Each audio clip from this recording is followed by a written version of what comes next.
Hello everyone and welcome back to my channel. मैं उम्मीद करता हूँ आप सभी लोग अच्छे से होंगे और आपकी प्रिपरेशन जो है वो अच्छे से चल रही होगी। आज मैं आपके लिए जनरल साइंस के कुछ पहले पूछे हुए क्वेश्चंस लेके आया हूँ और अगर आप देखेंगे तो इसी किस्म के क्वेश्चंस जो हैं फाइनेंस के पेपर में भी थे और सब इंस्पेक्टर के पेपर में भी थे कि जो बेसिक चीज़ें हैं वो आपसे पूछी थी। आप देखिए ये क्वेश्चन पूछा हुआ है पहला। और इससे पहले हम स्टार्ट करें कि वीडियो को शेयर भी किया करें। मैं टॉपिक्स पढ़ा रहा था लेकिन शायद बच्चों को टॉपिक नहीं पढ़ना है, एमसीक्यू ही करने हैं, तो मैं एमसीक्यू ही आपको कराऊंगा आज के बाद। देखिए तो हमारा पहला क्वेश्चन जो है आज का वो है kilometre per hour is the unit to measure speed acceleration momentum and mass. बहुत सिंपल क्वेश्चन है, स्पीड है ना। और इस किस्म के क्वेश्चन आए भी हैं और आपने देखा कितने बेसिक बेसिक क्वेश्चन पूछे गए थे। अब ये आप साइंस में क्वेश्चन है उन्होंने पूछा है, ये आप इकोलॉजी का क्वेश्चन भी मान सकते हैं। अ lake is a type of, ये कौन से टाइप का जो है इकोसिस्टम है? Lotic, लेंटिक, marine, terrestrial. अब मरीन और टेरेस्ट्रियल तो नहीं है, इन दो में से कोई होगा। तो इसका जो सही ऑप्शन है वो है आपका लेंटिक इकोसिस्टम। ठीक है, ये बहुत टाइप्स के इकोसिस्टम है। अगर हम मुझे नहीं लगता इसमें इकोलॉजी है फाइनेंस के पेपर में, तो इसमें तरह तरह के होते हैं, बेंथिक जोन होता है, ठीक है, तो लेकिन वो इसमें आपको पढ़ना नहीं है। अब है which of the following substances can exist as solid, liquid and gas. ठीक है, एक आपका सॉल्ट वाला क्वेश्चन भी आया था। देखिए बेसिक चीज़ें पूछते हैं और एग्जैक्टली इसी किस्म के बेसिक क्वेश्चंस आपको पूछे गए हैं और आप पूछे जाएंगे, क्योंकि जैसा हमने देखा पिछले दो पेपर्स में तो स्टैंडर्ड थोड़ा सा चेंज हो गया। अब उनका शिफ्ट जो है वो जीएस से हटके दूसरे सब्जेक्ट की तरफ चला गया है। अब इसका पहला है camphor, wood, water and nitrogen. ये भी सिंपल क्वेश्चन है बट कंफ्यूजिंग हो सकता है। अगर आप ज़रा ध्यान से इसको देखेंगे तो वाटर ही एक ऐसी चीज़ है जो तीनों स्टेट्स में पाई जाती है। ठीक है, उसके बाद हमारा नेक्स्ट क्वेश्चन है which of the following conventions protocols is related to protection of ozone layer. देखिए हमारे पास क्वेश्चन आया था वहां पे भी। ठीक है, तो इसका है Vienna convention 1985, Nagoya 2010, Kyoto protocol 1997, Geneva convention 1979। अब इसमें आपको डेट्स भी हो जाएंगी और इसमें आपको प्रोटोकॉल भी पता चल जाएगा। तो इसका जो करेक्ट ऑप्शन है वो है क्योटो प्रोटोकॉल। ठीक है, सॉरी क्योटो प्रोटोकॉल नहीं है, क्योटो प्रोटोकॉल आपका ये ग्रीन हाउस गैसेस के लिए है। इसका सही ऑप्शन है वियना कन्वेंशन 1985। ठीक है, सॉरी इसका करेक्ट ऑप्शन है ए, वियना कन्वेंशन। ठीक, अच्छा उसके बाद हम नेक्स्ट क्वेश्चन पे आते हैं। The combustion of fossil fuels at power plants is the main source of emission of which of the following gases। है ना, देखिए हम इस तरह की चीज़ें नहीं पढ़ते, हम सब्जेक्टिव चीज़ें पढ़ के गए थे और वहाँ पे बेसिक चीज़ें आ गई, बेसिक अंडरस्टैंडिंग की चीज़ें आ गई। इसलिए मैं आपसे कहता था कि जो एनसीईआरटी है, जो आपकी फिफ्थ सिक्स की है, टेंथ तक, वो पढ़ना इंपॉर्टेंट है क्योंकि ये सारी चीज़ें आपको वहाँ से कवर हो जाएंगी। ठीक है, अच्छा अब देखिए हमारा 65th क्वेश्चन है कि कहता है कि जो फॉसिल फ्यूल पावर प्लांट में जलता है उससे मेन जो गैस है वो कौन सी इमिट होती है? Carbon monoxide, sulphur dioxide, methane या नाइट्रस ऑक्साइड। तो इसका जो सही ऑप्शन है वो है आपका सल्फर डाइऑक्साइड। ठीक है, फिर नेक्स्ट क्वेश्चन आपका आता है which of the following statements is true about transverse waves. ठीक है, अब दो तरह की वेव्स आपको पता है, लॉन्गिट्यूडनल, ट्रांसवर्स। अब आपने ये चार स्टेटमेंट पढ़ने हैं और बोलना है इनमें से कौन सा सही है with respect to transverse wave. ठीक है, पहला आपका जो है वो है in transverse waves the particles in the medium move parallel to the direction of propagation of wave. ठीक है, समझ में आ गया आपको? The transfer wave move in the form of crest in trough, ऐसे करके। ठीक है, फिर थर्ड आपका है the transverse wave propagate in a medium which possesses elasticity of volume. ठीक है, और फोर्थ है the transverse wave move in the form of compression and rarefactions. अब इसके लिए आपको सबसे पहले ट्रांसवर्स वेव पता होना चाहिए और लॉन्गिट्यूडनल वेव पता होना चाहिए।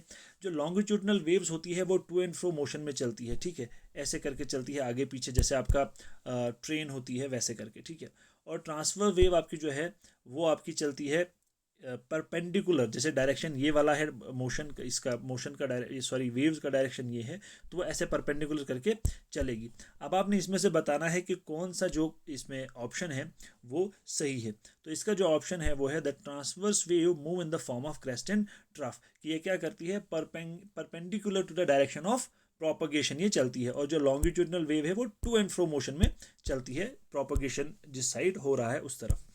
उसके बाद नेक्स्ट आपका है which of the following statements is incorrect regarding the feature of passive solar energy systems. ठीक है, these systems are primarily concerned with the design and orientation of buildings to the sun.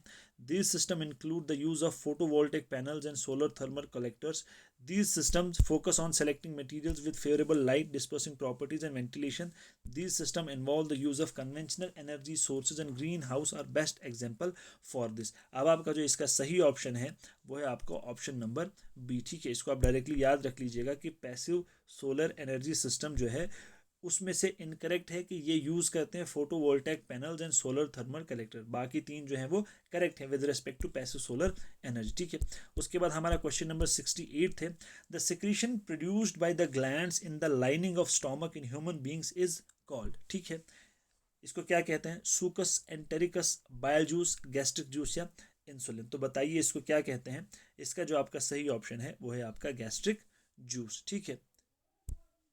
अच्छा, फिर आपका next question है, which of the following waves require a medium to travel. अब आपने बताना है कि इसमें से, ये भी सिंपल क्वेश्चन है, कंफ्यूज नहीं होना है, क्वेश्चन को ध्यान से पढ़ना है। अब माइक्रोवेव्स, एक्सरेज, लाइट वेव्स और साउंड वेव्स, बताइए कौन सा है? बहुत सिंपल क्वेश्चन है, साउंड वेव को चाहिए, क्योंकि जो हमारी साउंड है वो वेव की फॉर्म में जाती है और उसके लिए मीडियम इंपॉर्टेंट है। मीडियम नहीं होगा तो साउंड आप एक जगह से दूसरी जगह नहीं पहुंचा सकते, ठीक है।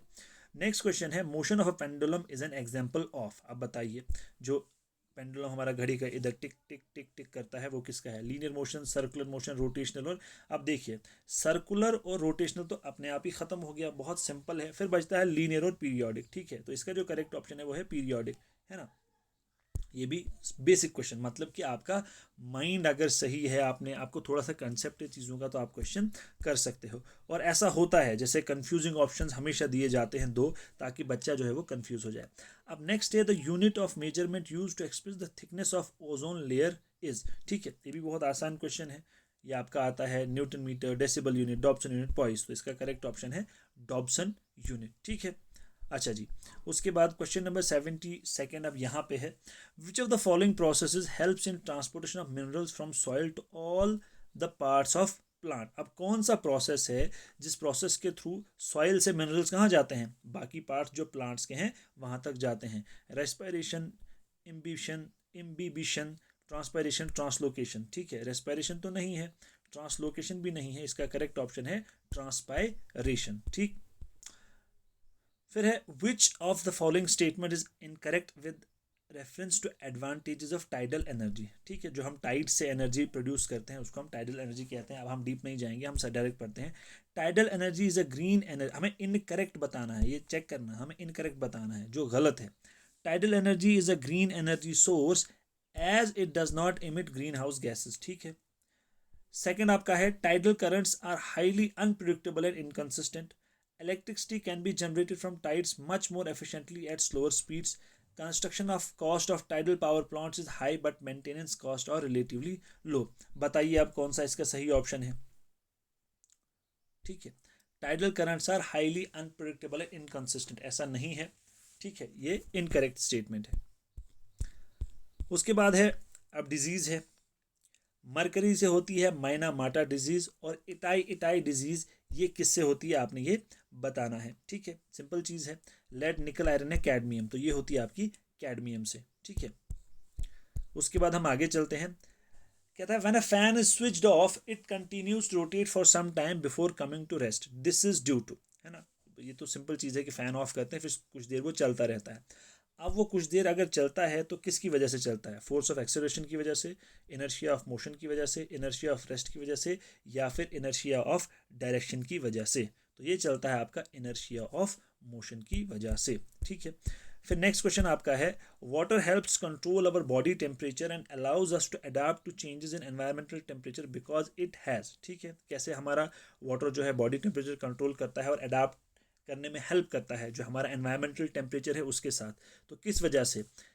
कि वाटर की हाई हीट कैपेसिटी होती है, लो हीट कैपेसिटी होती है, हाई एंट्रोपी होती है, या फिर लो एंट्रोपी होती है। तो वाटर की क्या होती है? हाई हीट कैपेसिटी, ठीक। उसके बाद नेक्स्ट क्वेश्चन है, which of the following forms of energy drives a wind turbine, a device used to generate electricity. कौन सी एनर्जी जो है वो विंड टर्बाइन को क्या करती है? चलाती है, ये आपने बताना है। Gravitational potential energy, mechanical energy, kinetic energy, hydrothermal energy. अब अगर आप लिटरल मीनिंग भी इन वर्ड्स का निकालेंगे तो आप आराम से एलिमिनेट कर सकते हैं आपकी कौन सी है, काइनेटिक एनर्जी। ठीक, नेक्स्ट क्वेश्चन आपका है the chemical name of which of the following vitamins is Ergo calciferol. ठीक है, ए का नहीं है, B6 का नाम नहीं है, के का भी नहीं है, इसका जो सही ऑप्शन है वो है आपका विटामिन D2 या विटामिन जो भी आप कहना चाहते हैं। ठीक है, नेक्स्ट क्वेश्चन है which of the following is an example of secondary cell. तो कौन सा है secondary cell?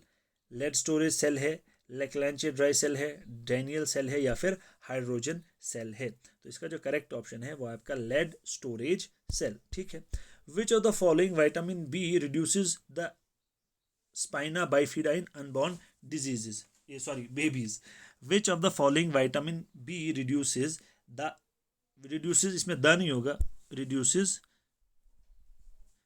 Spina bifida in unborn babies, ये एक डिजीज है। तो कौन सा वाला इसमें हेल्प करता है, कौन सा विटामिन? अब देखिए ये सारे आपके जो हैं विटामिन बी की टाइप्स हैं, B1 है, B2 है, फिर ये करके अब आपने बताना है इनमें से कौन सा है। इनमें से नियासिन भी नहीं है, पेंटाथेनिक एसिड भी नहीं है, राइबोफ्लेविन भी नहीं है, इसमें है फॉलिक एसिड। अब चूंकि विटामिन से तो क्वेश्चन आते नहीं, बट फिर भी पता होना चाहिए, क्या पता आ जाए तो आपको आना चाहिए। तो आई होप कि आपको यहाँ से थोड़ा बहुत आइडिया हो गया होगा कि देखिए पहले क्या होता था SSB में, जो भी एग्ज़ाम आप देखो, जो भी एग्ज़ाम क्या है जिसमें आपको दिया है कि 30 नंबर का ये वाला कंपोनेंट है, 30 नंबर का ये है, 10 का ये है, उसमें आपको क्या हो जाता है, उसमें आप अच्छे से पढ़ सकते हैं क्योंकि आपको पता है कि इतना पार्ट और इतना पार्ट मुझे आएगा। लेकिन जैसे सब इंस्पेक्टर के पेपर में डिफाइंड नहीं था तो वहाँ पे प्रॉब्लम होती है, लेकिन ये वाले जो पहले पेपर होते थे में डिफाइंड होता था और फाइनेंस के पेपर में भी डिफाइंड है, तो यहाँ से आपको थोड़ा बहुत आइडिया लग जाएगा। ठीक है, तो वीडियो पसंद आया होगा तो आप इसको ज़रूर शेयर भी किया करें। ठीक है, तो चलिए, thank you and all the very best.